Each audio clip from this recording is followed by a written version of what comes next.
Welcome back, dear listeners, to Fright or Flight, the podcast where we rank, recap, and review every horror movie in a given franchise. I am Jump Scare Jer or Geraldine, the Fright of the podcast. And I'm Frankie, the Flight of the podcast. And today, we're talking 2024's Beetlejuice, continuing our Tim Burton season. Geraldine, how are you? I'm good. Yeah. We're alive, we're well, we're thriving. Drinking orange Fanta. It's got Astrid Dietz's face on it, so... Yeah, I love the promo. I'm drinking the Delia with pineapple. Full transparency. I was trying to find the Beetlejuice haunted apple flavor with Beetlejuice on the bottle, but could not find it, only in 12 packs, and I did not want to commit to a 12 pack. Yeah, I heard it's awful. I heard it's really bad. Are you excited to continue our season on Timothy Walter Burton? Why are you calling him by his government name? That is the man's name. You know, I'm very excited because I love this weirdo. He's one of my favorite directors. He is the reason, growing up at 12 years old, that I decided I love movies and I love his movies and I want to be a filmmaker like him. So he's the reason that I wanted to do that. I mean, he's a pretty well-known director and he's known for his style. I mean, he's a really interesting guy. He's known for like his visionary kind of style of filmmaking, usually like whimsical and dark at the same time. Yeah. So it's a certain combination. It reminds you of like storybook kind of stuff. Yeah. Yeah, but like I said, in a dark, macabre way. He's an eccentric guy. Very. I mean, I feel like you can kind of tell by looking at him. You can tell by looking at him because number one, he looks like his characters, which I think is brilliant. Yeah. I don't know if it's on purpose, but it's just brilliant to me. But I think that he just has a unique style, and he's very known for his art with big eyes, of course, dark makeup around the eyes type things, very pale looking, like malnourished people, it looks like, or seems like. Feels for like sure. Yeah. They have to look like they're basically dead. And I think that's been like, I think that has like inspired just culturally, like other people who like are into alternative culture. Yeah. It affects like the way people have done their makeup. For sure. So yeah, I think Tim Burton is notable in a lot of ways. And, you know, we talk about his unique style. For me, personally, two things that I love about what he does is all his art is like so instantly recognizable. Like, I mean, you just described it to me with like, you know, the eyes and the makeup. But the other thing I want to talk about is that all his stuff, to me at least, feels very heartfelt. Typically, you get that kind of sensation from a narrative, from a plot. But I think if you watch Beetlejuice without no audio, no subtitles, I feel like it still can connect to you in a way. I think even if you just take some still images from the movie, it still connects you. So the same heartfelt in the same way that like you can go to a museum and look at a painting. Yeah, and you just feel something. It elicits emotions. And I think his agree. art is emotionally compelling by nature. Yeah, I think that it's just so striking and abstract and in so many different ways. And like you said, whimsical is such a good word to describe it. When I think of Tim Burton, I think of abstract swirls. I think of asymmetry. I think of so many different things that he is just so known for doing. Stripes, polka dots. Yeah. Anything very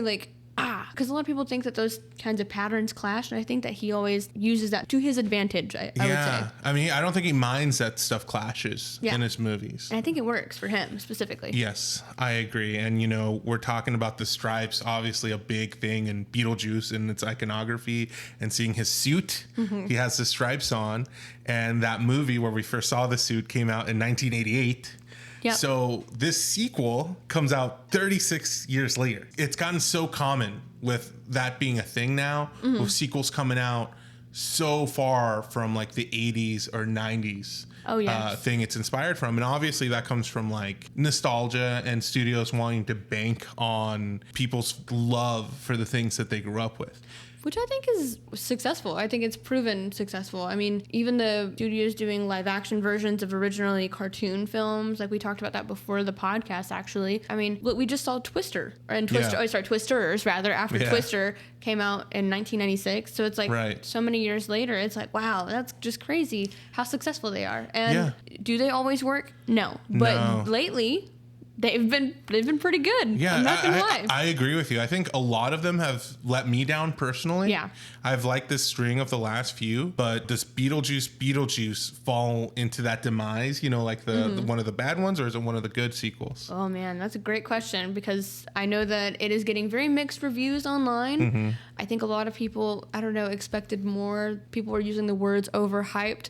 And all I have to say is maybe I have a couple of small critiques, but they're so small in comparison to the big picture. And the big picture it paid off for me. Oh, I'm totally with you. I think this one is different from a lot of these like sequels or reboots. This one felt as if like Tim Burton himself just continued the story for like narrative sake, for his art sakes, not for nostalgia, but because this is like his work. I mean, this is his legacy. This movie wasn't crafted to please people. It wasn't molded to like a movie that would work for most audiences. It didn't have any like cheap snickering callbacks to the original. You know how a lot of these movies have those. They have to just throw it in there to appeal to the fans. I think that, I mean, in a lot of ways, Beetlejuice himself was enough. Like, and like even just bringing back some of the original cast was enough for that. You don't have to always be like, oh yes, here's this very obvious thing that happened way back when. Like wink and a nod, you know? I mean, the Maitlands aren't even in this movie. They are not. You know? So like, that just goes to show, and I think Tim Burton himself has come out and said things like, I don't want this to be a movie that's simply fan service. Yes. And I completely agree. I think that in some regards it works and in some it does not. Like we talked about, there was a plenty of callbacks to the previous Twister, that this like new like sequel that, you know, is a completely different storyline with none of the original cast. I think that it calls back in a way that it pays homage and has enough respect. But again, it wasn't so on the nose that it was like, okay, that's stupid. I think the way it paid, you know, you're talking about paying homage, and I think it does that just by being honest with itself. It has the humor and the sentiment that made the original Beetlejuice special. And that's what I feel like the studios always miss out on. Like they're always like designing, crafting these movies to pull at those like nostalgia strings for a cheap buck. I mean, they're just trying to get you in the seat. They actually don't care too much about the quality. But Tim Burton made this movie in 2024 just like he did in 1988 with his heart. You know, he made it with his art. And that's why I think it's special. That's why I think it's just as special. And I think that this movie retains the quality of spirit that the original has, where I feel like a lot of the sequels, they completely lose that. And it's this fabricated media thing, you know? Yeah, I agree. And I think that with this movie, like I said, there are some small critiques that I do have about it, but they're so like small compared to the whole story that we get, which I had no idea going into it. I tried to avoid reading things online, and the only thing that did come out prior that did spoil things, which did kind of let me down, but I'm kind of glad that I mentally prepared, was about the Maitlands. And I was like, well, I guess that makes sense, Tim Burton, but I'm a little sad. But it really, when you watch the movie, you didn't even miss it. It's fine. Yeah, I mean, they kind of explain it away. They had, you know, conversations about being in the movie. I was also not... I was disappointed not to see him there because I love the Maitlands, especially with how they formed a connection with Lydia. I was so excited to see them again and just to comfort Lydia while she's having her own trials and tribulations with her daughter and the relationship she has there. But Gina Davis stated that she would not be returning as Barbara Maitland due to her age, saying our characters were stuck the way they looked when they died forever. So it's been a while. It's been a minute. To explain their absence, Burton stated that the film would reveal the Maitlands using a loophole to leave their former house during the interim between this film and the original.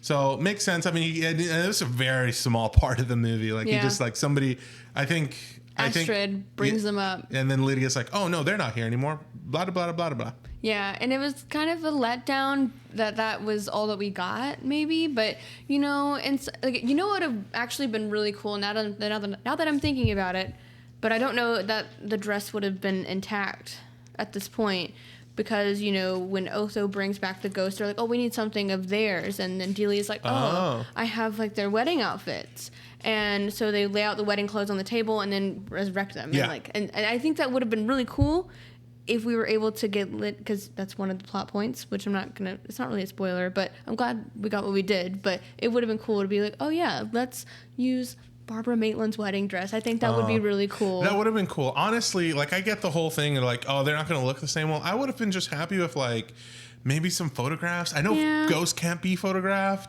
Well, no feet, you know? Yeah, exactly. So I don't know. I would have liked to see something, but it's not a huge complaint. I think it makes sense. I was saying that I think that they should have shown up, obviously their age, Alec Baldwin and Gina Davis. I think they should have shown up looking older, and they just be like, maybe they had already moved beyond and they were just like visiting, you know, like visiting angels or something like that. They were like, oh, well, you know, when you're up there in the big place, you can check and see like what you would look like if you lived older, or, you know, something like that. Like, we wanted to see what it would be like if we lived to be seniors together or something. Oh, see, not seniors. I guess they're not seniors, but, you know, live to be in our, you know. Grow old together. Yeah, grow old together. That would have been sweet. You should have been in the room. You should have been in the room with Tim Burton. I know, right? You know, you were talking about Jenna Ortega earlier. You know, it's interesting how like she is working with Tim Burton a lot. I mean, she was in the Wednesday and it was show on Netflix. Fantastic. If you have not watched it, I highly recommend it. However, if you don't have a history of watching anything Addams Family, I encourage you to go back and watch the like 90s films with Angelica Houston and Raul Julia, because they're beautiful. Love those movies. They're amazing in every way, shape, and form. Eventually, we'll cover them on the podcast because they're absolutely fantastic. But I highly recommend it to introduce yourself. But, you know, I really enjoyed the show a lot. And they're coming out with a season 2 soon. Yeah, you know, I've never seen those 90 movies. Like you said, we'll cover them on the podcast eventually. But I did watch the old television show, the black and white show. Yeah, that's a good one too. The Addams Family. I loved it. I just love the rendition with Raul Julia and Angelica Houston. I just feel like it's just very suave and sexy and just really cute and, you know, cute and kooky. And yeah, every year Bailey says we should do Morticia and Gomez for Halloween. That'd be fantastic. Eventually we'll do it. You know, I was talking about how this remake, or it's not a remake, the sequel is, you know, still special. Obviously, the cast has to agree with it to, you know, be able to do it. So here's Michael Keaton talking a little bit about it. The thing I'll say about this one, though, in a lot of ways, it's better.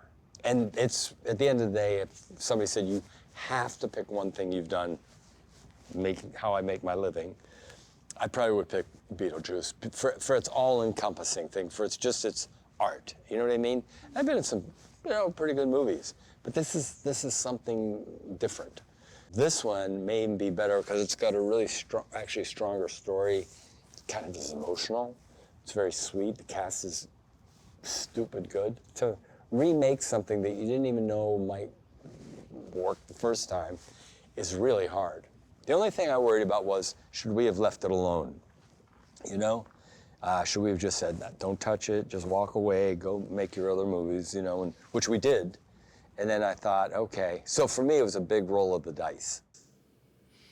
Interesting. Yeah, and that's something you talk about often, is movies that need to be quote unquote left alone or not. Yeah. For example, as a huge fan of Hocus Pocus, Bailey and I have talked about this before. 30 years later, I was really excited about this little sequel, and I was like, okay, I'm really excited. And I'm not going to lie, it was a little bit of a letdown. It was cute, but it was nowhere near what the first one was. It was still fun, but it was just one of those things where I was like, I mean, it's cute, again. But does it touch the original? No, not even. Yeah, and I think the Hocus Pocus sequel, like, if you took the Sanderson sisters out, it could just be any other generic kind of feel-good Halloween movie. Absolutely. You know, and so it just doesn't feel intrinsically Hocus Pocus. Yeah, see, that's what I talk about with it is made by a studio with the intent to grab you for nostalgia. Yep. It is designed, it's fabricated, it's not created.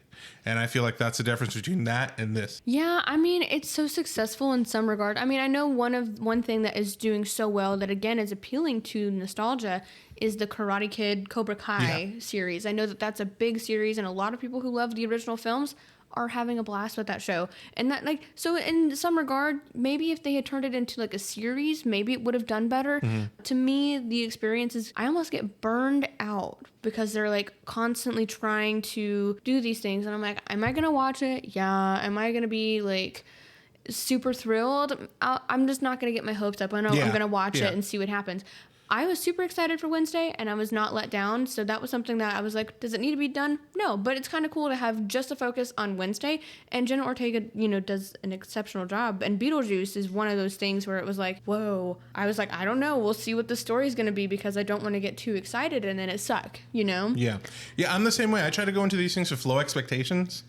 In general, I feel like I am an easy-to-please guy. Whenever I go to a movie, I'm kind of just there to have fun. And if it does more than that, it exceeds my expectations. gosh, and yes. I think this is a perfect example of a movie that well exceeded my expectations Oh my because I gosh. liked it so much. Talking about Jenna Ortega, here's a clip of Winona Ryder speaking about her. There's so much affection for the original, and everything had to be perfect for this one to work. And I think, again, fate, because we were waiting for Jenna to be born and grow up and be the perfect age, because she fits so beautifully and into this, like, puzzle or this, like, she's such a incredible, brilliant addition, and it's just, I love her so much. They make it easy. They really do make it easy.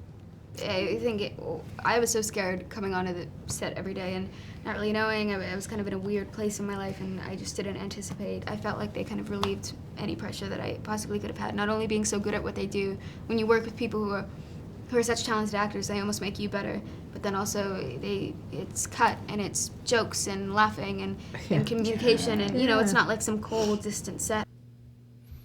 So What cute. amazing praise, right? I mean, to have Winona Ryder to say that you were perfect for this. You were born for this. And somebody as talented as Winona Ryder saying something so nice as well about a fellow like actress. It's just so cute.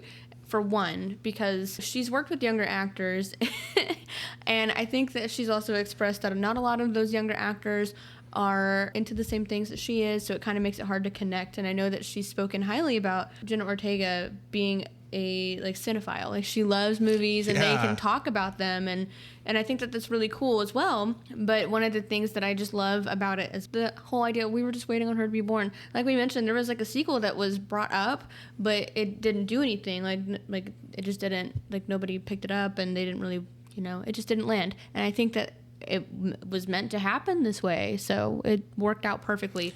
Yeah, I agree with you. And we've talked about Jenna, we talked about Winona. Here's the main cast of this movie. I love and adore, mostly, returning actors from the original. Michael Keaton, of course, returning as Beetlejuice. I mean, he did this role 36 years ago. He's in his 70s now. Yeah. Beetlejuice is like a very vibrant, mobile character. Yeah. So, I mean, it's just amazing that he can still give this amazing of a performance. I'm in awe. I mean, did I expect anything less of Michael Keaton? Absolutely not. Was I a little worried because of the big jump in age? I was slightly. I was like, you never know. Like, oh my gosh. We've talked about it before with like watching Saw 10. Obviously, Shawnee Smith has aged and stuff. So it's like sometimes it can be a little tricky where it's like so blatantly obvious. But I think that it just worked. It really worked. And I actually think that it made the makeup even better because he's supposed to look grungy and gross and stuff like that. And he's a demon. I mean, he's dead. I mean, I think he looks exactly the same. Like, I wouldn't be able to tell, like, from movie to movie. It might have been the next day. And not just visually, but I mean, the performance. Oh my he God. slipped right back into that character. Like, the same voice, same movement, same everything. And I thought it was really impressive. It's also awesome to see Winona Ryder come back as Lydia Dietz. And I like that she kept the same haircut. Me too. That surprised me. I didn't expect that. Like, I feel like 36 years later, you're probably going to have a different hairstyle. yeah, you would imagine, but I'm glad that she did because I think it is adorable and I think it works for her. Would it, if anyone else did it? Maybe not. But I love her character so very much. And especially in this film, I love that they played on her, ability to be able to see Barbara and Adam in the first film. Yeah. And she's like not a medium, but kind of. Yeah, she uses it for her job. Yeah. Which is interesting. I love it in general when we get to see like a grown-up version of a character that we know and love, and so that's cool. And she has a kid. She's got a kid. Astrid What I don't Dietz. understand is that her name is Dietz. Her last name is Dietz, but she did have a father, and Lydia did get married. Well, sometimes the wife doesn't. Like Jack White, he took on his wife's last name. Oh, I did not know that. Yeah, White isn't his name. Yeah, and we do have her portrayed by Jenna Ortega, as we mentioned earlier. A lot of praise for her. I think she was great in the movie. I love in general the dynamic of like now Lydia gave a lot of trouble for her mom, and now Astrid gives a lot of trouble for Lydia in return. Yeah, I love it because I think the dynamics between all three of the women also just works. It's just so good. Oh yeah, and the other woman being Catherine O'Hara playing Delia Dietz. And just what I like about it so much is like they're all like cool, unique, and artsy, but Yeah. in their own way. Like they all have different styles, and I think that's so cool. Now, Delia, my heart. She was brilliant in this film. And not that she wasn't brilliant in the previous film, but to see her as just as dramatic as before. Oh my God, she was hilarious. Yeah, so funny. Like, So funny. I keep saying this, and I'm sorry for all the listeners, but like she's one of the perfect portrayals of being casually morbid. Yeah. There's just so many little jokes that she makes throughout the movie that are just like, even when she had to express to Lydia that her husband is dead, she did it so like, oh, by the way, casually at Yeah. her art exhibit. Yep. And I love that about her. So funny. Like, it's just, I just love her character so much. I just want a movie just of Delia, just because I love her so much. But we'll have to talk about more of her character later, too. But I'll let you continue. Okay, so it's the rest of the cast consisting of Justin Theroux as Rory, Monica Bellucci as Dolores, Willem Dafoe as Wolf Jackson, Arthur Conte as Jeremy Fraser, Amy Natal as Jane Butterfield Jr., the daughter of the real estate agent from So the funny. first one. It confused me a little bit while I was watching it because she's basically the exact same exact same. character. And what's even funnier is that she has the same name. She's a Same junior. name. Yeah. Hilarious. Am I surprised by the original Jane Butterfield naming her daughter Jane Butterfield Jr.? No, not at all. Totally in character, right? We got Santiago Cabrera as Richard, Danny DeVito as a janitor, Yep. and of course, can't forget about Bob, portrayed by Nick Killington. My Bob. I love Bob. Bob gets a little bit of a focus on this movie, and I am here for it. I have like not like a theory, but I guess like because we don't really get an introduction to Bob other than, hello, this is Bob. I feel like in my brain, the way that the original Beetlejuice ends when he's in between like the guy that he steals his number, he does like some sort of cool like sprinkling hair magic, and then Beetlejuice gets a shrunken head, and then he's next to this guy with a shrunken head. I think that guy would be Bob to me in my brain. That's what makes sense. That's Bob. I like that. So But I don't that's know. my headcanon. Like maybe they just became friends in the afterlife. Like, okay, I guess we're just gonna be BFFs now. Yeah. How did Beetlejuice get his original head back? I just kind of am curious about that too. We'll find that. You like stuff like that. You want to know stuff like that. I just am always thinking. My thinker's always going. So I'm Your always noggin. like, yeah. Talking about the money that this movie made on a budget of $100 million, which is a respectable budget. I like that number. Movies Yeah. cost too much these days. Obviously, $100 million is still a lot of money, but it's not $250 million like Marvel keeps doing. So I like the budget. Yeah. And the box office, $147 million on its opening weekend. Opening weekend alone, and it's still gonna continue to rise. I feel. Yeah, I'm seeing it again on Friday. So That is awesome. Like it made its money back and profited in its first weekend. And that's weekend awesome. And I alone. think a lot of people are going to be like you and going to see it back. well, because it's so nostalgic, and until it is released on streaming services as well, like widely accessible for people to rent and stuff, or even buy on like digitally. First of all, I don't want to buy it digitally. I want like a physical copy because I love physical media. Because you never know, eventually they'll take it off, and then you'll never have a copy of it again, and it's just. I mean, there's anarchy. already some stuff right now that you just can't watch online. You can't watch it online Yeah, anymore. you're They just just take it SOL off, if- and then it's like, okay, bye. You don't Yeah. get it, and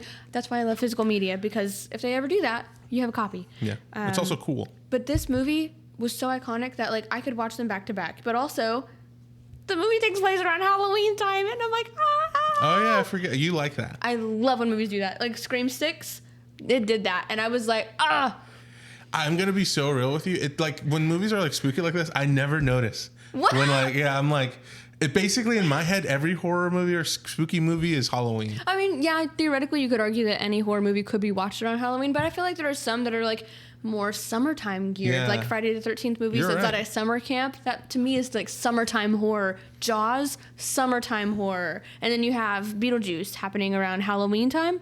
Obviously, Halloween movie. Talking about some of the production around this movie, Burton and Keaton both agreed to not use excessive amounts of technology and try to make the movie feel handmade. Do you feel like that? Did that work for you? I feel like it definitely landed. I can definitely tell they used some stop motion for that sandworm again. Love it. It's so cool. They also had like a stop motion thing with like Charles is still in the movie, like at least in spirit. Oh, yes. And they used claymation during like the whole explaining how he died in an airplane crash, who was then eaten by a shark.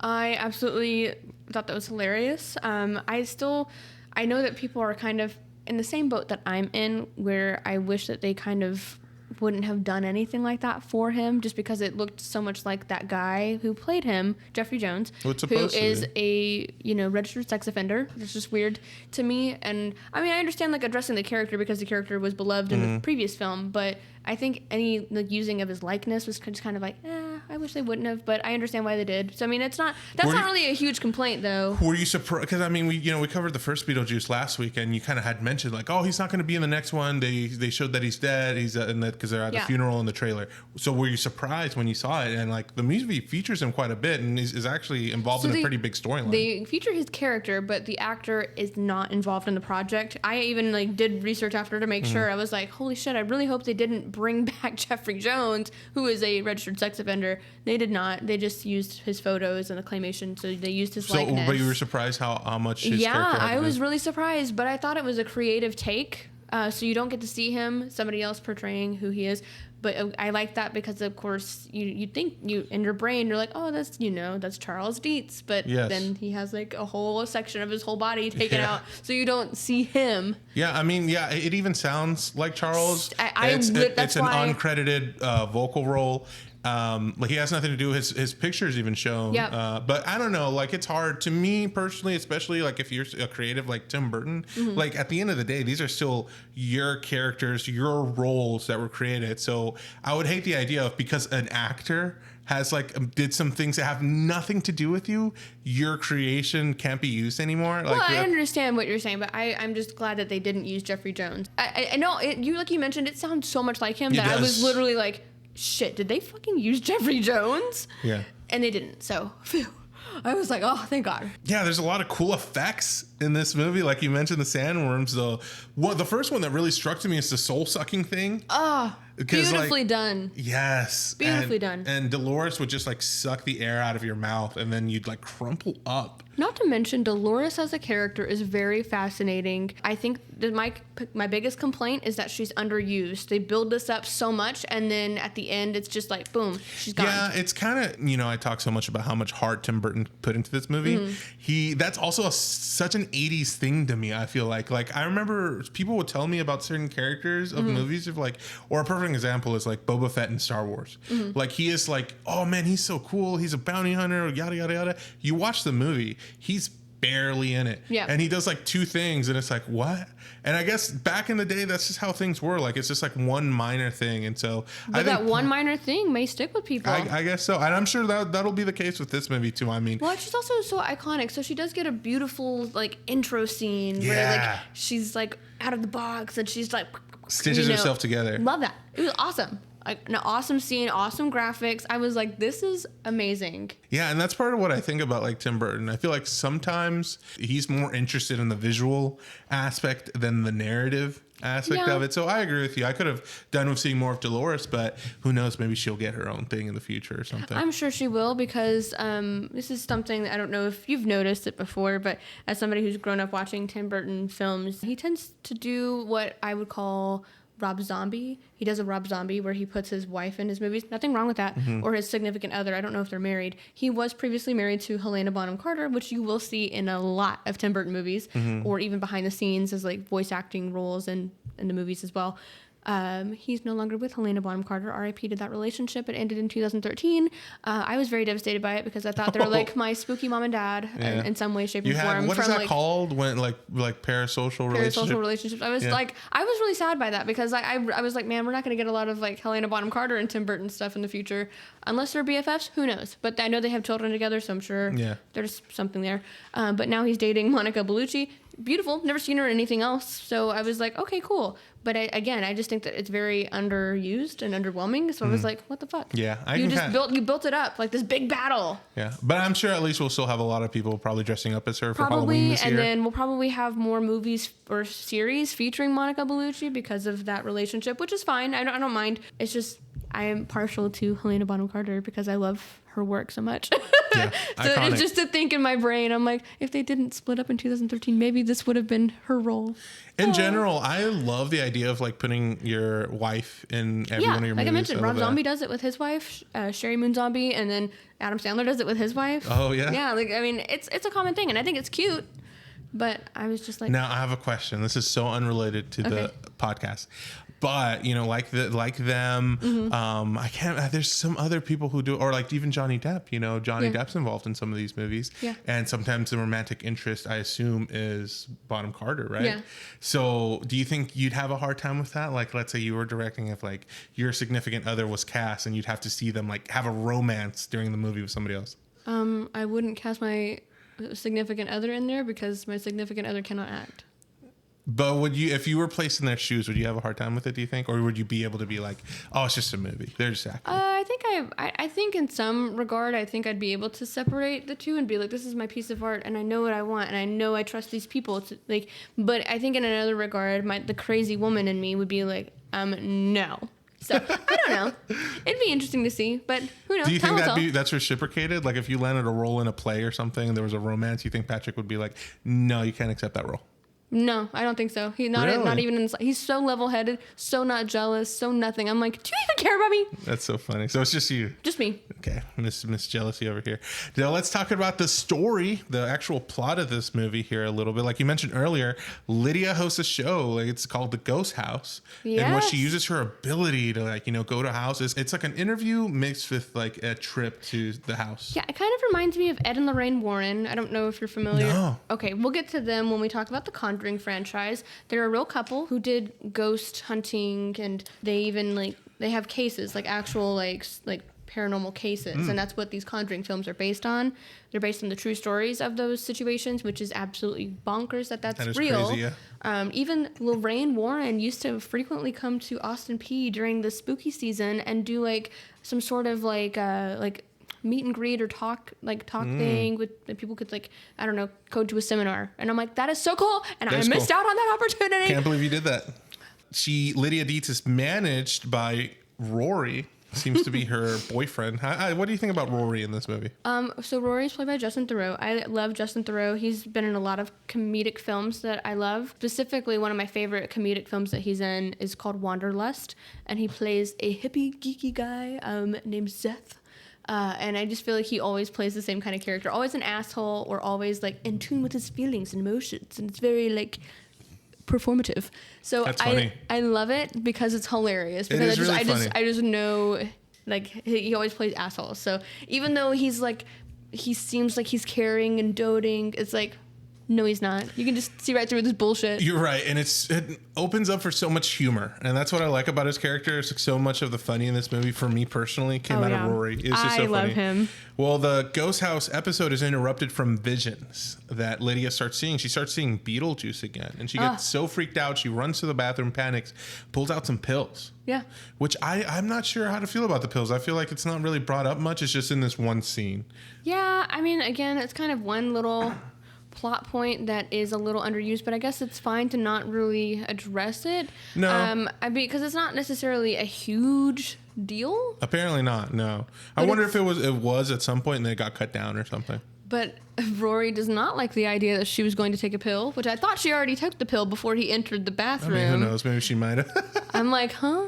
Yeah. But then he dumps her pills in the trash, which I thought, already a red flag, Lydia, come on. And he's like, I'm not going to let these pills diminish your gift. And it's like, okay, first of all, she has the right to make that decision herself. But also, he's a manager, so he's in it for one, the money. Yeah. But two, we find out they're dating. Mm-hmm. So it's that's the other thing. I had a hard read of being able to tell if these were prescribed or if she was using them recreationally. Yeah. And which I ended up picking the second one, but I don't know. So that's why I was like, oh, she has a drug problem. But then it's never brought up again. Yeah, it's kind of strange to really delve into it because you really don't know. It's not really. It's not literally in this one scene and that's it. That's it. And you're like, oh, okay, you never weird. Figure out again. But I will say that she did run into a ghost there, which I didn't realize until we see that. I thought maybe it was maybe they're doing it's another show that's a horror show on the same plot or something, and then Rory comes in and the person's gone, and I'm like, oh. Yeah, it's a cool little reminder. I like how they did that, for sure. I thought it was cool that Lydia's show is called Ghost House. I know. Because isn't that a play on the original name for the first Beetlejuice movie? Yes, it is, actually. They're going to call it Ghost House or House Ghost or something like that. Yep. So I immediately caught on to that. I also totally, thought- that went over my head, so I'm glad you paid attention. That's awesome. That was my first thought. I was like, Ghost House, like that was the name of Beetlejuice. I also think it's interesting that Lydia is essentially doing, she doesn't call herself an exorcist, but I feel like she's essentially doing exactly what Beetlejuice does, just in the opposite way. Yeah. And she's also Interesting. quote unquote kind of like a sellout, like a hack at her thing. Like, yes, she actually does see the ghosts, but she's not necessarily doing anything about it besides making money. Yep. And maybe profiting off of other people's like Exactly. fear. Which is what Beetlejuice does. Yeah. So I thought that was a nice narrative. Yeah, a layer. nice like parallel. That is kind of funny. She is what she became what she did not like in some regard. Yeah, yeah. Yeah, that is super cool. Upon visiting the bathroom, she receives a phone call, finds out some crazy news from her mother that her father's dead. Yep. Charles Dietz has died. Charles Dietz is dead, and so Lydia has to go meet up with her mom. And there, she shows up at like an art exhibit.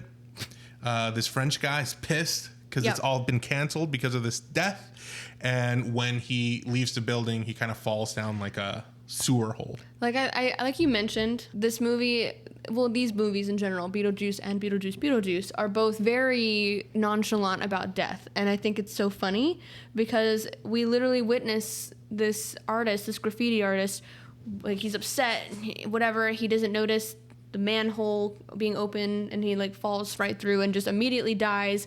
And we don't see that happen, but we see him land in the afterlife. Yeah. And it's like, oh my God, that is so cool. And it's so funny to see Danny Danny DeVito DeVito, just of so. all I people. thought that would, from when you start seeing the silhouette 1st, I thought it was Beetlejuice.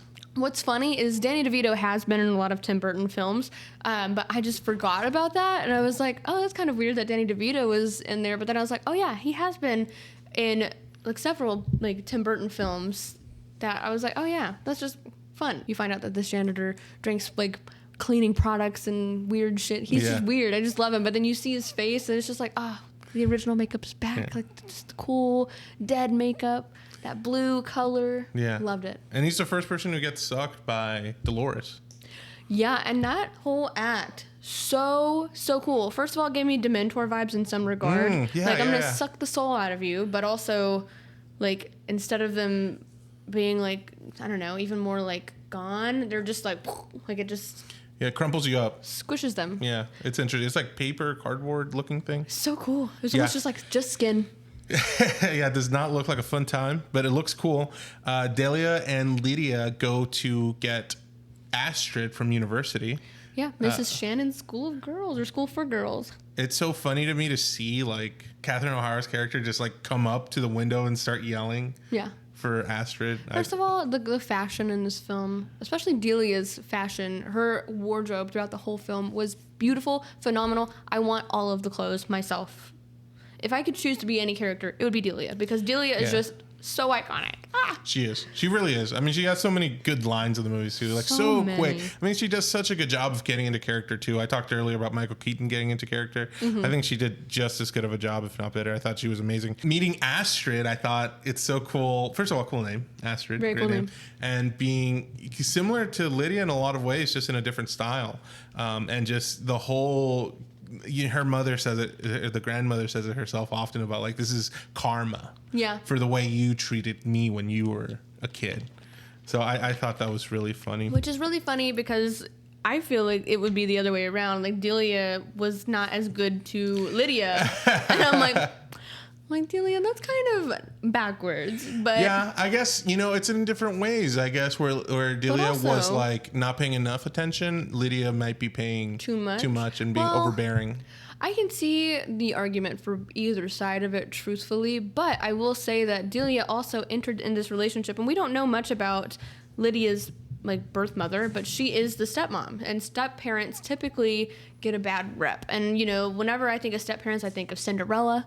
The evil, wicked stepmother is how they're often portrayed. So I mean, in that regard, I feel like she didn't really have a chance with Lydia in the Interesting. beginning because of that. Like, a lot of the time, when parents remarry or anything like that, it's just not always a good situation for everyone involved. It's not always kosher, but for some it is. So that's always, a very interesting I don't know, plot point to delve into, because like, you know, I have had step parents before, and I currently have a wonderful bonus father. He likes to be called bonus father and not stepfather because of the connotation.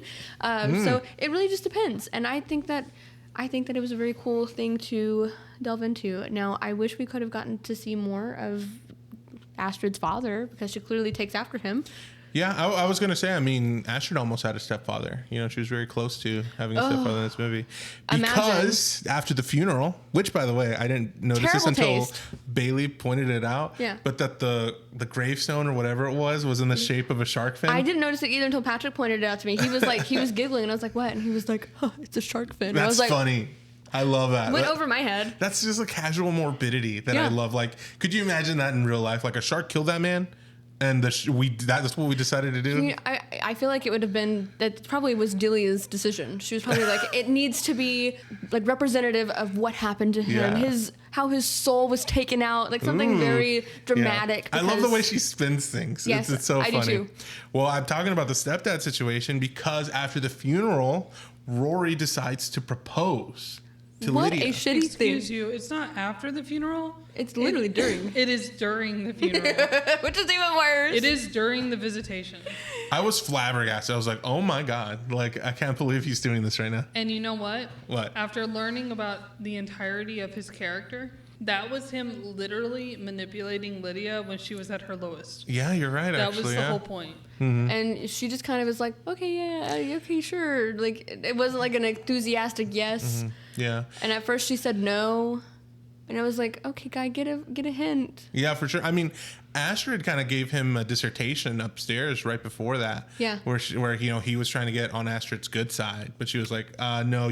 But she kind of also dissed her mom too for even liking the guy or being with the guy. I feel like Lydia doesn't necessarily like him. I think that she just kind of settled for him. Yeah, I think there was some stability there that she craved. Yeah. I mean, usually in general with these situations of manipulation, sometimes that's part of it, like to make the person grow dependent on you. Yeah. You know, and maybe that's what happened here. And especially him being her manager too. I mean, like it may have put her in a very tight spot, but I hate what they did with her character being like, I guess, so casually morbid with these other people and exploiting their like fear in their home and stuff. But then like she mentioned, like Astrid calls her out and is like, but like the one person that I want you to be able to talk to and see, you can't. And so, but I will say, I didn't get to bring it up with the last movie. When I did some research, Otho mentioned something like in the afterlife, people who commit suicide, they become civil servants in the afterlife. If you noticed, Miss Argentina was like, oh, if I knew then what I know now, I wouldn't have had my little accident. She slit her wrist and passed away. So, but if you notice, like a lot of these people that were civil servants did kill themselves. So it's almost like her father, because we do get to meet him, he is working at a counter. That's interesting. That's so interesting. So I'm like, what happened? But I mean, did he choose to die at that point? Like, I don't understand. I think maybe either they fudged the rules a little bit, or I think maybe they could be making a commentary where it was like he was putting this research like above everything else, that he would would die for it. Yeah, so, killed himself for his work. Yeah, or something. in a way. Or maybe like this is like, I mean, he seems generally happy in his position, so maybe he wanted to have something to do. He did seem kind of like, I'm projecting onto this, but he did seem like the kind of person who in life, he seemed like he wanted to have a purpose. So maybe in the afterlife, he also wants to have a purpose, that kind of a deal. And maybe also being a civil servant in the afterlife, instead of moving to the great beyond, he could still like keep an eye on Lydia and Astrid maybe. They don't say any of that. But you're like headcanoning a but little bit. Yeah, I'm like, these are potential reasons I can see them like saying. Yeah. But I do think they kind of handled him as kind of, they didn't give him as much depth. Or no, I thought that was going to be the emotional crux of the movie. Personally, I thought her relationship with her father, and this movie kind of does that. It kind of ducks narratives a bit left and right, and kind of like abandons this and now this, abandons that. It does feel kind of 80s though. But yeah, exactly, I feel like that's just I just think that's Tim Burton's storytelling in this movie, and I feel like now that what I was just talking about, using it as a crux, as the emotional stake in the movie, is actually part of like a Hollywood formula now, where like they try to include this snippet of emotion somewhere that they're just going to tug on you for later. You know what I mean? Because like when I saw him, I was like, oh my God. And then we get to like be with him for like a little bit. And then you're like, oh my God, that's so sweet. But then it ends up being like a really funny moment because he's got little fishies on him. Yeah, and like the little fishies. Yeah. Your idea, the theory that you're talking about with like the sewer slide also makes sense with Wolf Jackson. Oh, I was like, what are you talking about? But I had to, sorry, went over my head. Continue. Well, with Wolf Jackson, because he also accidentally killed himself in a way. Yeah. Because, the grenade was loaded and he still used it. Yeah. So maybe that's cool. That's interesting. That is interesting. But I mean, I didn't write that. That was literally the writers of the film. You came up with that. No, I'm not that smart to come up with that kind of thing. But that is a really cool like thought process because you think about Miss Argentina and you think about Juno, the caseworker in the previous film. Yeah. She has like a hole in her neck from the smoking cigarettes and stuff. Yeah. It's like, oh man, this all There's like connections. clicks. It's all coming together. It's like that one scene with that one guy with all the pins in the wall. Later on, Astrid finds a photo book upstairs in the attic. She does. And starts reminiscing over old photos of her beloved father. She asks if she can keep the photo book, and Lydia says yes. But she also finds a little pamphlet talking about the one and only Beetlejuice. The bioexorcist himself. Yes, and Lydia keeps Astrid from seeing it 3 times. Yep, but Astrid being a rebellious teenager tries to she's like Beetlejuice, and I'm like, ah! That's awesome. I had the same reaction. I was like, oh my God. It's so funny because I almost wish that she would have said it one more time. Yeah. I'm like, oh, this would be really good. Yeah. But also we get the freaking model again. Yeah, we got the model, cool model. Like we don't Love get it. to really be much in the model, especially the first one. We're in it so much, but we still get to visit it later on in the movie.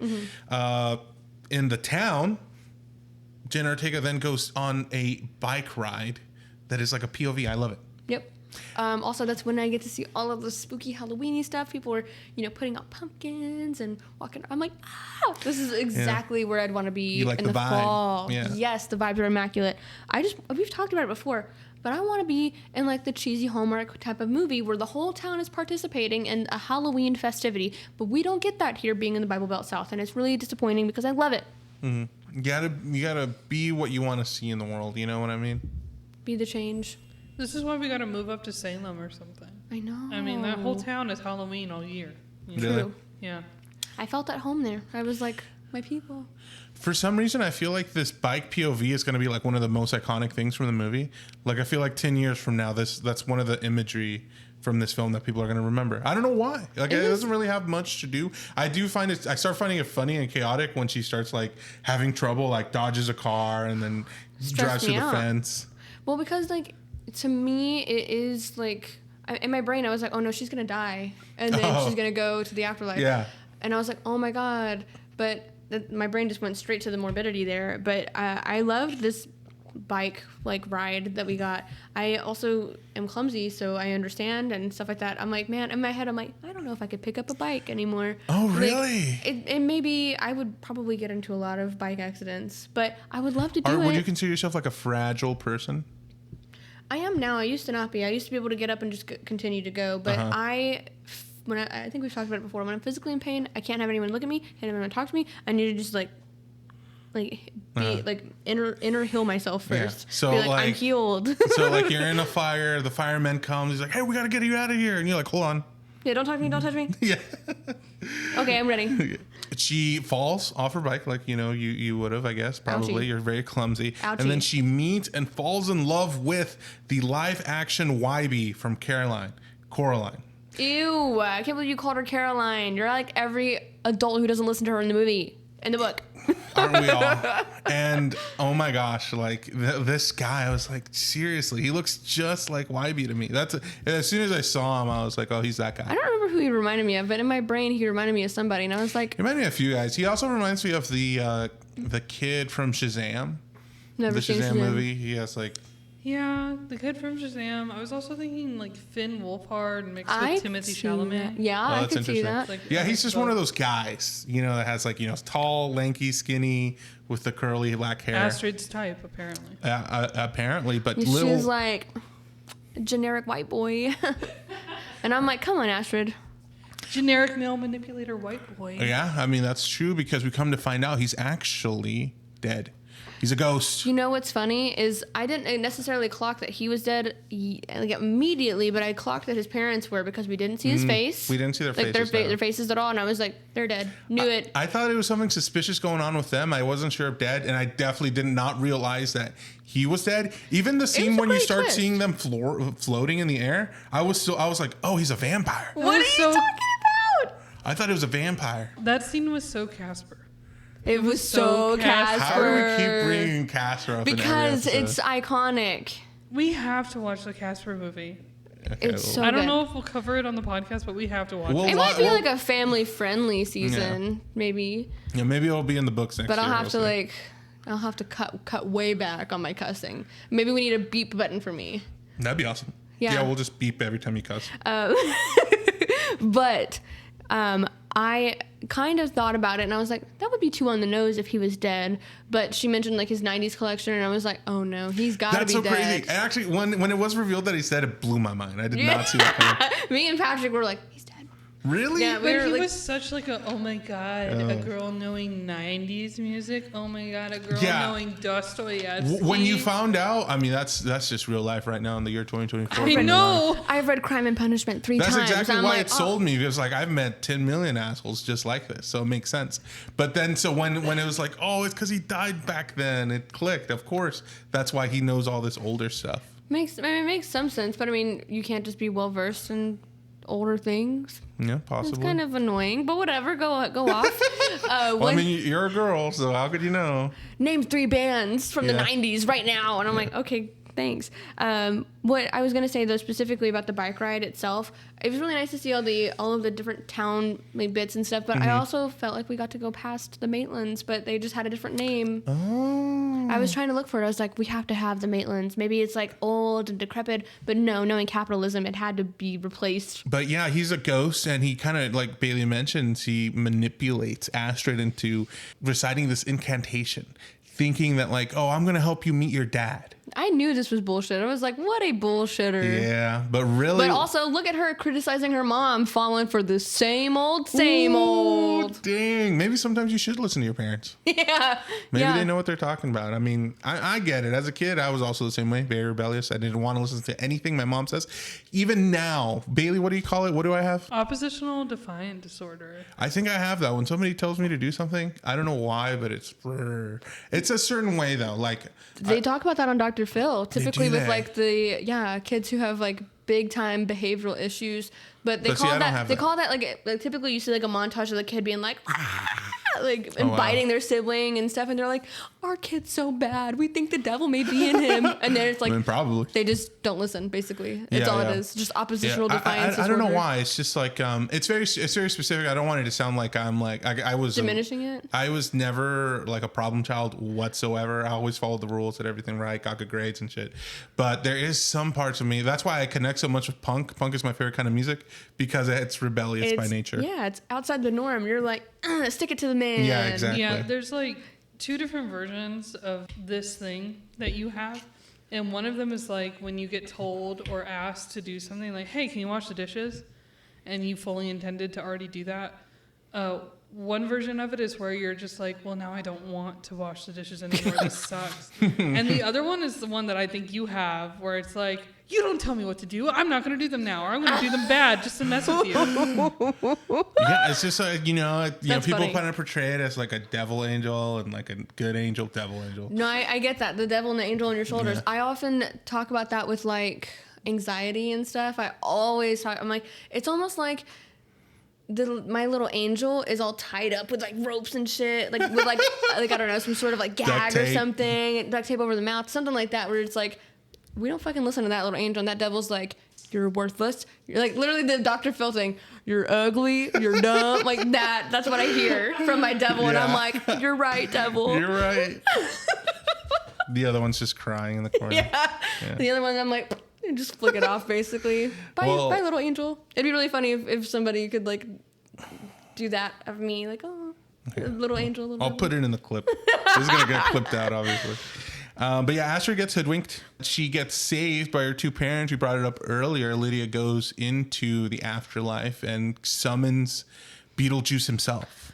That was a fun scene. That was so cool to see like the model like splitting and then Beetlejuice coming out from the middle. Awesome. That is so awesome. The juice is loose. Yeah. However And he also does just in general, her conversation with Rory and him just like absolutely not believing in any of this. Because I mean, why would he? Why would he? Yeah. And he's like, we need to confront it. Beetlejuice, Beetlejuice, Beetlejuice. And I'm like, no, not Rory, Yeah. no. Why would he do that? Yeah. Like, what a piece of shit. He's like, you have to confront your fear. And I'm like, she literally just told you this traumatic thing happened to her as a teenager, and it was really scary, and she almost got, forced into being married to this demon when she was underage and stuff, and it was like a lot. And she still sees him, and he's like, let's confront it. Yeah. Just here. Not your decision, I guess. And he's like, haha, okay, let's do this. But we're in the model now, and then they go into like a therapy session. Hilarious. With Beetlejuice. Amazing. There's one part of this that I really didn't like, but everything, this is one of my favorite, sometimes Beetlejuice will take occupations on. Yeah. And so like to see him portray a therapist is so awesome.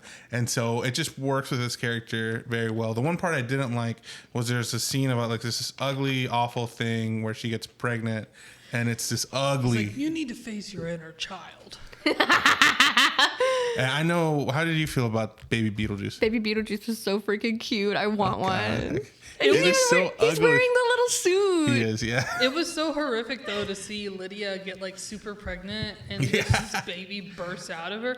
That's traumatic, but in such a funny way. Yeah, but I think Lydia, she's not really too concerned. I think she already knows like his antics and all this stuff or whatever. One of the reasons I think you don't like Baby Beetlejuice is because he looks so much like Chucky to me. Yeah, I Are mean, you terrified of Chucky? That's the one horror movie that scared me. my I never seen a whole God. movie. I've seen a couple of scenes. I'm out. Like I'd scare. Like I would have nightmares. I can't about wait Chucky. until we cover those. I Because can you know wait. what? I can wait as long as you can possibly. You go. know what? What? I'll have to bother my mom and ask to borrow No. the dolls to I have don't them like that here at with all. us. No. I think that'd be We- perfect. Face your We fears. went to Home Depot the other day and they had a bunch of Yes. animatronics. My mom and has they him. they have one Chucky animatronic and we were testing out all these animatronics and Frankie was like, do not activate the Chucky animatronic.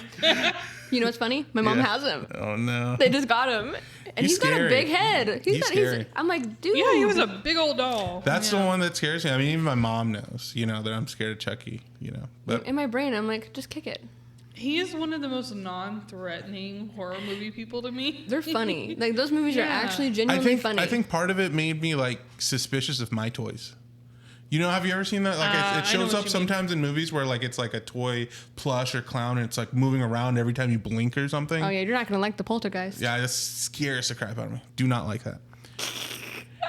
Anyway, Astrid does eventually get saved with the help of her mother and father because he's like this kind of receptionist and he puts stamps on things. And it's funny because, like I said, I thought he was going to be the crux of the movie. We didn't get a lot of time with him. We got a little bit of time with him. We did get to see Wybie get sent to hell by It's Beetlejuice. Jeremy. He's a murderer. Jeremy? Yeah. Okay. Not Jeremy. Wybie. He looks like Wybie. to Don't me. give Wybie a bad name. Wybie's I also a don't like sweetheart. Wybie. He gives nice guy TM vibes. No. He's just like quirky. He's like Jughead. Oh, like yeah. I'm not like Oh. other guys. I'm weird. He is weird though. He is weird. wears like a jacket, like a trench coat. So? And he plays with little slugs. He's like, ooh, look at my slug, looking like a Listen, mustache. he was like one of the first mixed characters that we ever got in like a horror film. So I think he gets a pass. For You want to any know something weirdness that he crazy? might do. I did not know he was mixed until like years later, and Well, now. it's a deleted scene, Yeah, I mean, you do get to meet his grandmother at the end of the movie, and you're like, oh, makes sense. Yeah, that's right. So when I clocked it like later in life, as when I first watched it, first of all, it was like Wybie was not in the book at all, so I was like, oh, okay. But I actually loved his character because then you have Coraline, because it's a little bit more spooky with that Coraline's going through that by herself, and then she has a friend. So I don't know, relatable but cute. Yeah. Eventually we'll cover Caroline. Now on to the wedding for the movie. Lydia and Rory are supposed to Get married on Halloween, nonetheless. Yes, that's which right. Which is bad luck. I'll have Oh, you is know. it? That's what people Would say. you do it? Yeah. Oh, not a superstitious girly, I guess. No, I'm not. I mean, you can give power to suspicions, but that's one suspicion that I'm not going to give power to. Same with black cats. Oh, and there's no way. People are very superstitious. I love black cats. I said suspicion. I meant superstition. Super suspicion. Super suspicion. Yeah. Well, Beetlejuice interrupts this marriage and makes Rory kind of tell the truth. Like, it makes him speak openly by force. And he admits that he's been using Lydia this whole time. Which is really funny because Delia kind of clocks it too. Yeah, you're right. And Astrid. They both were like, we can see right through this man. Sometimes it's when you're in the relationship, it's like... You have the blinders. Yes, yeah. exactly. But she continues to go forward with that because of the contract, because he's like, you signed those contracts. Yeah, from earlier to help with Astrid. Yeah. And we get this beautiful, amazing dance choreography sequence. Yeah. And to this beautiful song. And I think... will say, that is another critique. It just went on just a tad bit too long for me, but it was still really fun. I could have had it go on longer. I loved it so much. And I had...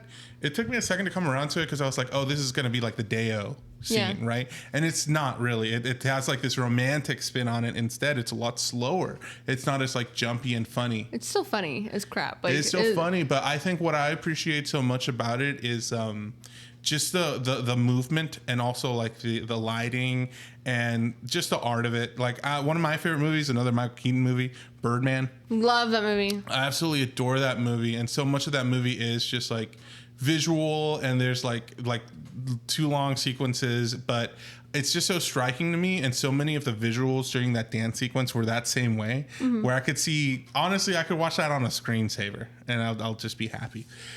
So I really liked the wedding scene and the dancing in general, but I can definitely see other people thinking it's too long too. Just a little bit too long. It would have just been nice to cut back a minute. I was just gonna say I saw a clip, and I wish I sent it to Frankie so we could have included it in the podcast. But I saw a clip of Winona Ryder talking about how the one thing the set, or the one thing that the crew let her keep from the set, was the wedding cake topper of Beetlejuice and Lydia. And she said that was so special to her and that she loved it. And it's because it's because she wants Beetlejuice and Lydia to get together. And she said, I know that that's messed up. I know that it's wrong, but I really like it. And you know what? I really like it too. I kind of wish that they would have committed to it, but I understand why they don't. Yeah. But I like the thought of them together. Yeah, Bailey told me about that, and I looked into it, and that's actually like... An interviewer asked Winona Ryder, like, did you give any like recommendations or requests to Tim Burton on what he should do with the story? And she said my one request is I'd love it if Lydia and Beetlejuice end up together, because in my head that's what it is. And like Bailey said, she talks about, I know it's weird in the original, I was like 14 or 15. Yeah. But I was born in like the 70s, and now I'm like 51 or something. So it wouldn't be as weird, I guess. After the big dance sequence, Dolores shows up along with the one and only Wolf Jackson, one of my favorite characters in the movie. Seeing Willem Dafoe like doing that little flip in the cemetery, hiding behind a gravestone.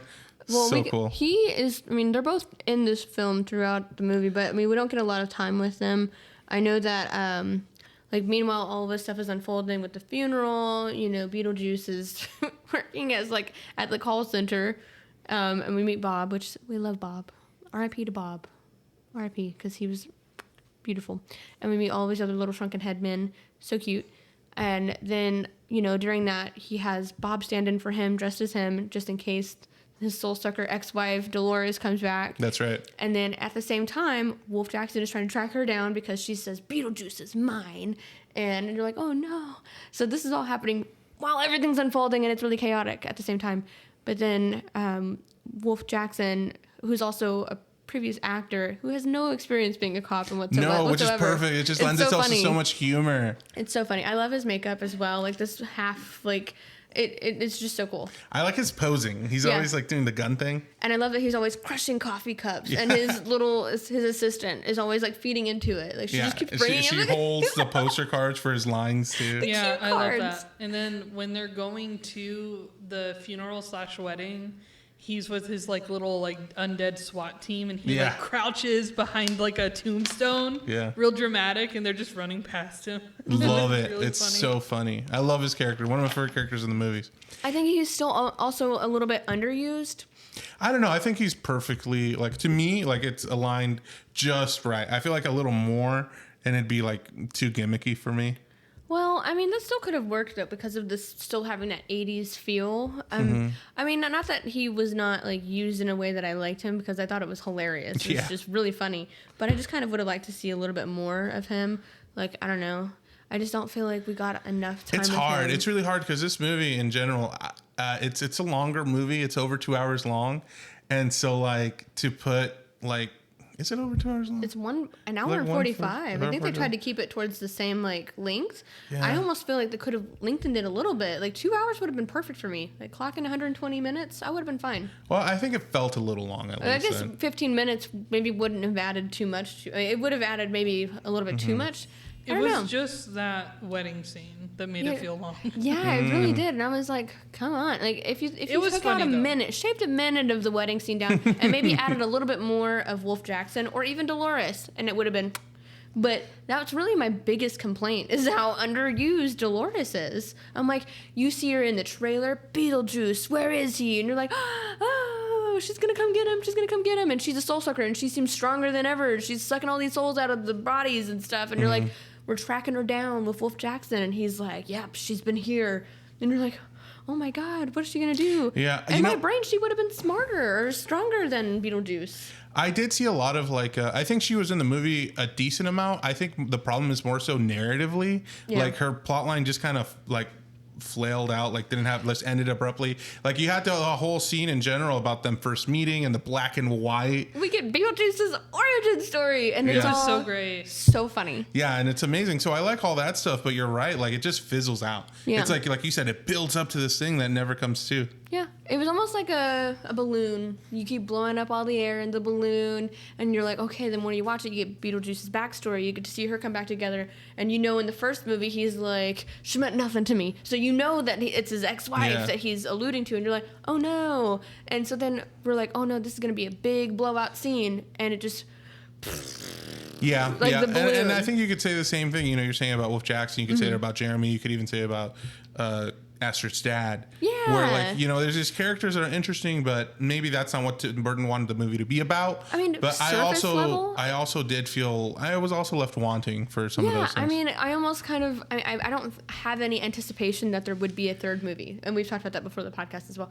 I don't think there would be a third movie. But if there was, I want more of these things. I don't feel like we got a lot of it. But I don't think that there is any idea or like thought to do that.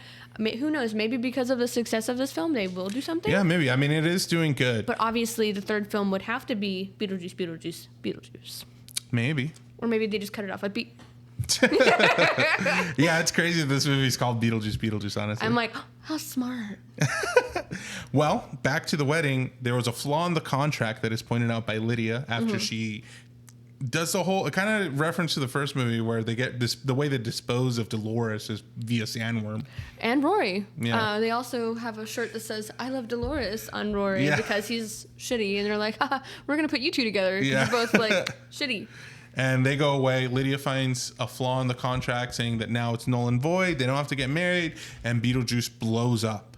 Quite literally. And then this where to me it got a little confusing because Lydia decides to end her show, Ghost House. It's done. She's going to focus on her family, on her daughter, spend time with her. And it looks like we get like some time passes. Yeah. And Astrid gets married. Astrid has a baby, but it's a Beetlejuice baby. Beetlejuice. Ah! And then Lydia wakes up Next to Beetlejuice. next to Beetlejuice. And then she wakes up again. Yeah, no Beetlejuice. So this completely leaves it open. I was like, Bailey was like, so was any of the marriage stuff real? Was the baby real? I was like, well, shit, the whole movie could have been a dream. Could have. Yeah, because Maybe- she was maybe- having visions in the beginning. This might have been another vision. Could have been her pill, like a side effect of the pill. Could have been, yeah. gone back to the pills. So it's completely left up in the air. I don't know what any of it means. What did you think after the movie ended like that? I was just like, man, it was so good. Like, I really wasn't even thinking about anything. I was just like, oh, man, I'm so happy. Like, right now, this is so good. It appealed to all of the things that I would have wanted from the movie and more. Like, I'm glad I kind of went in mostly blind. The only thing I knew is, hey, we have Astrid now. And I know Jeffrey Jones' character, Charles Dietz, is dead. That's all I knew. I will say that I was absolutely shocked by Delia dying. She's like, I paid extra for them to be defanged. That was so funny to me. And one of my favorite scenes, like little jokes in the movie, is just when Delia is in the underworld and she finally meets Charles, who is obviously like his body is cut in half. Mm-hmm. He doesn't have a torso anymore, and he's like bubbling and gurgling blood and everything, and gross and disgusting. And she finds him and she's like, Charles, look what they did to me. And she has like 2 tiny pinpricks on her neck. It's so funny. That is so Delia. She's so dramatic, and I love it. Yeah. Because I love one of my favorite scenes ever with Delia, because her and Beetlejuice to me truly are like the comedy of this film. I think between the two of them, I was laughing so hard. And I think Rory also, and also Willem Dafoe's character, Wolf Jackson also, but I just think that, not Dolores, sorry, Delia and Beetlejuice were probably number one, like my favorites of this film so much. And it was just because of how dramatic Delia was, that she's like taking a camera and screaming her primal scream. She's like, we're in mourning. I think we should be doing this kind of thing. Like, it's just so funny. And they're like, I thought you were like in pain or something. And then she's like, like, oh honey, are you okay? And he goes like to like hug and kiss her. God, Rory, and she's like, oh, that was my mom. And she was like, oh. Yeah, she's like, oh, I'm okay. Yeah. Like, I just love it. So dramatic, because I'm like, yes, queen. I love it. Me too. Yeah, it's really funny. But that's where we leave off in the movie, so who knows what's to come. Talking about future of Beetlejuice. When asked about a potential third film, Burton said, let's do the math. It took 35 years to do this, so I'll be over 100. But I guess it's possible with the advent of science these days, but I don't think so. I figured as much, which is a little bit of a letdown, because there's so much more to explore in this world. Yeah, I do wonder. I mean, when this movie started, this version of the movie started being developed back in 2015, and Keaton and Ryder were asked to come back, and they had already agreed to. Even up to 2022, we didn't have Tim Burton on to do the movie. And then, like, literally, he's made a statement in February of 2022 saying, like, oh, no, I haven't been approached to direct it or anything. And then come that October, he was signed on. So, and he's so dramatic, too. He's like, I haven't been asked at all. And then he's like, yeah, I'm going to do it, of course. Yeah, and then next year, 2020, this movie was filmed in 2023, by the way. That's and crazy. it got interrupted from all the strikes. I'm sure. But still crazy how it was filmed last year and now it's out. I did read that, because I'm online looking at some of the behind-the-scenes stuff. I did see that in the trivia section, it mentions that the film script was in process beginning 2012. So Yeah. this has been another one of those ongoing, like, really long projects. And it's like, man, to have it been paid off 2024, like 12 years later. Yeah. I'm like, dang, that's a long time. See, that's the crazy part. It's the development. Because, like I said, they started filming last year. Like from filming to release, it was quick, but the whole like getting everything settled and figuring out what to do on board. Yeah, or like Winona Ryder said, waiting for Jenna Ortega to be the right age. Yeah. Yeah, because I mean, 36 years later, they were waiting for Jenna to be born and grow up, and that's crazy to me because, man, I mean, she still, even though she's like in her early 20s, she still looks so young enough to play like these teen characters, which they always tend to do anyway. But I will say that she at least looks young enough to play those characters. Yeah, she's very petite too. Not like it's not like what's it called, Christine, that guy who's like clearly 45 playing 17. Oh right, I can't get over guy, it. I can't get over it. It's so funny to me because I'm like, this man is clearly 45 years old. This guy might have children. Might have a whole family at home, but he's just trying to clock a paycheck. Might have children that are in high school. Right. It's just so funny. But yeah, I can't speak highly enough about the film in general though. Like there's just so many cool things about it. I just love Delia again. Her clothing choices, amazing. I love how quirky and weird Astrid is. Well, what would you rate it? I will say with my critiques being that Dolores is underused and it did fizzle out very badly to the point where it was like they lead up to this big boss fight and nothing happens. I was like really let down by that. After everything and just how long that wedding scene was just a hair too long for me, I would give it a 9 out of 10. It's still high on my list. I love it. I love it so much. I also enjoyed this movie thoroughly. I thought it did such a good job as a sequel to the original. I felt like it was completely in the same spirit. I felt like the humor was there. I feel like the characters were the exact same characters that we met in 1988. I enjoy a lot of the visual elements and just seeing like an updated version of all that. I mean, it's still handcrafted, but it's made in 2024. Right. And, you know, Tim Burton has a lot more directing experience. Like I said, Beetlejuice was his second movie, you know, and this is his 20th movie, Beetlejuice. And so he has a lot more experience, and I think it came to light. My biggest critique for me is, like I keep mentioning, some of the plot points just didn't follow through all the way, specifically with like Jeremy and with Astrid's father, which I would have liked to see, but I don't think that's Tim Burton's vibe. I think this is the movie he wanted to make, and I give it the same rating you did. I give it a 9 out of 10. Okay. Making it now our second place in our Tim Burton season, only being succeeded by the original Beetlejuice. Yeah, which is not shocking. The first one was just so perfect. You can't do any. I can't critique. That's a good it. word, perfect. Yeah, it was like literally perfect. Bailey, what do you think? I'm going to agree with you guys. I think it's a 9 out of 10 for me. If you remember, I voted the original Beetlejuice 9.5 out of 10 because I wanted more Beetlejuice. We got more Beetlejuice in this movie, which I'm very, very happy about. But I agree with you guys. Some of the plot points, some of the writing, storyline-wise, just did not pay off when I wish it would have. However, literally every other aspect of the movie, the characters that are introduced, the reoccurring characters, and especially the art, the artistry that went into it, the special effects, the practical effects. That means so much to me to see this movie stay true to life to the first movie and the same sort of seed of art that it produced. I just really appreciate a movie that uses practical effects and isn't afraid of using them anymore, because I think it just feels like so much more of it feels like a feat of art, genuinely. And if this movie was mostly CGI, I would not feel that way. It would feel like any other generic Marvel movie remake, whatever. It has heart. Yeah, but this has heart, and I can feel it in every single scene. I see behind the scenes videos, and like everybody is in full costume. The Bobs with their shrunken heads, they're all in full costume. They just look like that walking around. That's so and funny. Like being on set for that movie was literally being there in the movie.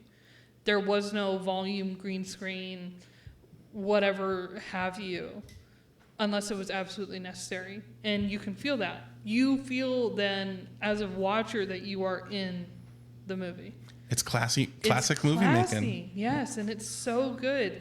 And it's campy, and it's cute, and I think that's charming. More so than some random CGI whatever is. God, yes. Like I said, like we've talked about before, like Tim Burton is just a visionary, and he has a distinct style, and you can really, like, it literally feels like you've walked into this film from the first film, just into this, like, just under, like, this, you know, the land of the dead or whatever they call it. I'm not sure, the afterlife. I don't know. I also love that we get more of this universe. We get to see the Soul Train, which was hilarious. Like, these are just really fun little tidbits that it's like, man, I really want more of this universe. And it would be cool. Maybe, I don't know, maybe they don't do another movie, but maybe they end up doing a series where Lydia and Beetlejuice could work on that relationship. I don't know. I wouldn't hate it. I'm not gonna lie. Okay. I would not hate it, especially now that she's of age and older. Not bad. I thought it was kind of cute seeing them, like, seeing her wake up next to Beetlejuice. I was like, okay. Yeah, it was kind of silly. And, you know, I will say one thing, you know, the characters stayed very true to themselves down to the core, I think. But the one thing is about Beetlejuice specifically, he is way less raunchy in this movie. And I think that's just because of the times. Like, I think it's less acceptable, quote unquote, to have raunchy characters be unequivocally raunchy. Whereas in the 80s, that was that was everything. Every silly character, like awful character that you were supposed to love, like Beetlejuice, like they were all raunchy and crazy. Yeah, we didn't get like a nut grab of two Hong Kongs in this one. No, we didn't get any of that. We didn't get him all over a bunch of women like the brothel scene or anything like that, you know. I do think that he still would be like that, and I do think that it still would actually be okay, like go over okay if it's like a TV show. I just think that maybe since they do these movies, typically they do bring, like, people bring their children and stuff. Yeah. And like I said, growing up, like watching this movie, like the first movie, never once dawned on me how inappropriate it was until I got older, and I was like, oh dang, like the child friendly humor and the adult humor, like you're like, oh, there's it goes over the children's head.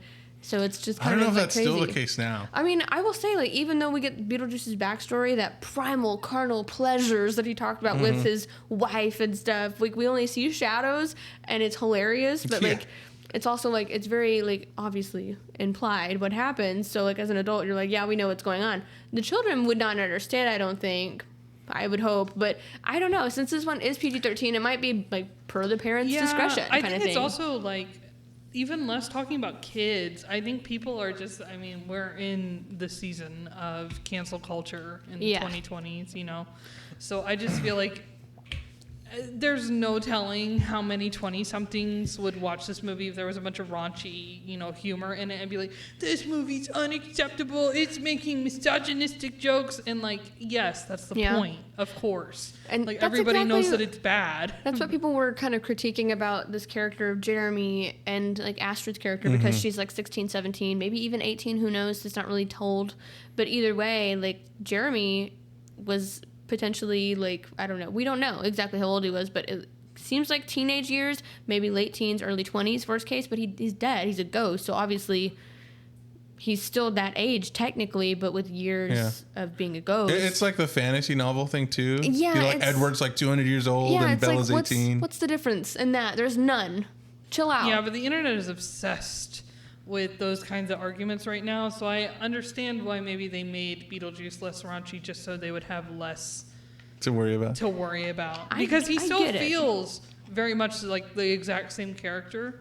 It's just when you view them side by side, you can see, I think, that he has a lot less raunchy humor. For sure. I do think my favorite scene, though, is whenever she is like, okay, fine, I'll sign this contract to marry you if you help me into, like, the afterlife. And he's like, I'm going to make you so happy. And I'm like, oh my God, it's just so funny. Like, I just love his character. But I love that he's kind of, maybe he has changed after all these years. He's been simping after Lydia for 36 There's a photograph years. on his desk. Yeah, literally. And granted, it is a photo of her as a child, which is... Yeah. But it's still funny. It is so funny. And I really do wonder if, you know, the motivation for this character, we know that initially now, this movie kind of shows it, that he was only interested in marrying Lydia to transfer souls with her so he could come back to the land of the living. Is that true? Well, I feel like that's what they were implying with What the having Astrid marry a ghost and that kind of following through in this movie. I think that's kind of what they were showing. Well, did Astrid marry the ghost? No. No. No, they just did she did an Incantation. incantation to basically sign away her soul in place of his. So they were gonna swap I guess places. you're right. You're absolutely right. But like, But I in the don't know. first one, I think I'm on board with you. With the first one, it definitely seemed like that's exactly what Beetlejuice's motivation was. Like, yeah, I'll help you. In exchange, I'm gonna finally get what I want and do that, but I have to marry you. Didn't he say that in the pretty movie? sure. Well, he said he wanted to get married because that's what makes him like permanently in the living Yeah. room. So why are you judging me, dog? Because the transfer of souls part that never But in But this one, he it just says that that's what he was doing it for.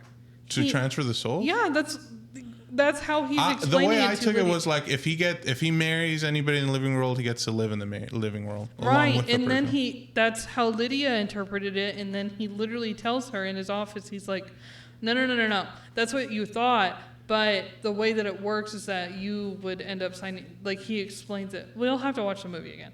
It doesn't matter. Whatever. I'll be watching it on Friday, so I'll be paying attention for Right, that. but Oh, you're still gonna go? if I remember correctly, it's been like a week now, but if I remember correctly, he explains to her like, yes, I was doing that, but I wanted to take your soul to go back to the world of the living. And what I'm trying to get at is if they got married, like they were going to get married in this movie, I wonder if he was doing it because he wanted to take her soul, or if like he genuinely just wanted to be attached to her in that way. You know what's funny is like thinking about like this whole idea. I think that the afterlife, the way that they make it look and seem and feel, it just seems so fun in these movies. It where seems I'm so like, interesting. Everybody seems chill. And I love how it's just like a corporate office. And Yeah. it's like the view of like hell in a way. It's so funny to me the way that people like they obviously like look how they are when they're dead, except for of course the Maitlands because they would have been sopping wet. But I love this, like we get new versions in the waiting room. We get like this creepy Santa. And I love that Delia's like, oh, Merry Christmas. And he's like, and I'm like, oh my God, I love it. He's so cool. And then I love the crazy cat lady, the woman who's dead by cats or something. She's being eaten by her cats. It's something that Frankie says all the time. I love it. I love it, love it, love it. Because like my mom was like, Geraldine, that would be you. And I was like, yes, exactly. I want my babies to be full of sustenance by me if I die and they don't have anyone here to feed them. That's a circle of life, right? Exactly. Yeah. You feed the babies and then the babies are fed by you. Well, thank you everybody for listening to our second movie in our Tim Burton franchise season. I hope you guys had fun. I had a lot of fun covering especially these two Beetlejuice movies. They're so good. Getting to revisit and then see what's new. It's been a great time. And we hope to see you guys next time. Yep. I believe next week we are covering the demon barber of Fleet Street himself, Sweeney Todd. So we will be covering that Tim Burton version and adaptation. So I'm excited to geek out on that. All right. See you guys next week. See you next week. Bye-bye. Bye. Thank you for listening to Fright or Flight, a Live Oaks Village production. This episode was hosted by Geraldine Johnson and Saul Alberto Arizmendi Ochoa. Editing and music composition by Saul Alberto Arizmendi Ochoa.